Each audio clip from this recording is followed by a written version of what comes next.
Que acreditamos que esses preços vão diminuir.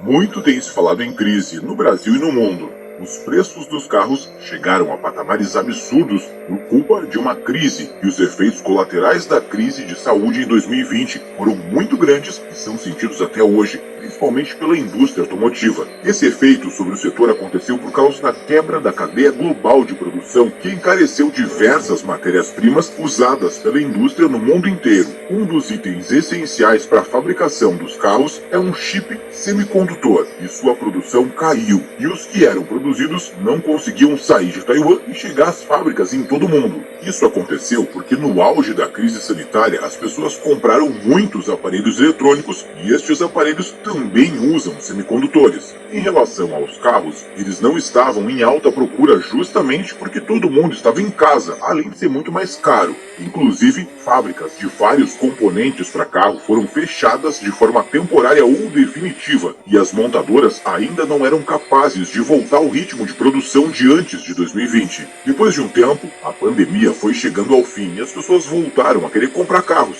e não tinha estoque. Haviam filas de espera por pessoas que buscavam um carro zero. É claro que isso jogou o preço dos carros zero lá em cima, segundo o efeito natural da lei de oferta e da procura. Outras coisas também contaram para essa baixa quantidade de veículos para comprar, como a demanda gigantesca das locadoras de veículos. As pessoas, por boa parte dos últimos 2 anos, se sentiram um pouco menos dispostas a pagar caro por um carro zero, e qual o efeito colateral disso? Elas passaram a olhar com mais atenção para veículos seminovos e usados. Assim, a demanda por esses veículos também aumentou e o preço deles também subiu. Mas se comprar carros novos ou usados estava muito caro, para muita gente, um jeito de resolver isso era alugar. E foi o que aconteceu. De janeiro a junho de 2022, as locadoras de veículos compraram, em média, 35 mil carros por mês. Em julho desse ano, esse número saltou para 45 mil automóveis adquiridos pelas locadoras. Esses números são altíssimos. Mas então aconteceu um efeito para lá de curioso. Já que as pessoas não estavam adquirindo carros novos e finalmente foi sendo possível viajar, visitar a família, tirar férias, a demanda por veículos alugados explodiu de uma forma que nem as próprias locadoras esperavam. Alugar os carros se tornou bastante difícil nos últimos 2 anos, e tudo isso porque não tinha carro suficiente nos estoques das grandes montadoras. Isso parece uma enorme bagunça, mas diante de um mercado que sofreu um baque mais do que forte em um intervalo tão curto de tempo, dá pra gente entender. Tudo isso contribui para um momento agressivo no preço dos carros. Isso também vai fazer com que os preços dos usados tenham começado a baixar. Mas para a alta generalizada dos valores dos automóveis existem vários motivos. Um deles é a taxa Selic,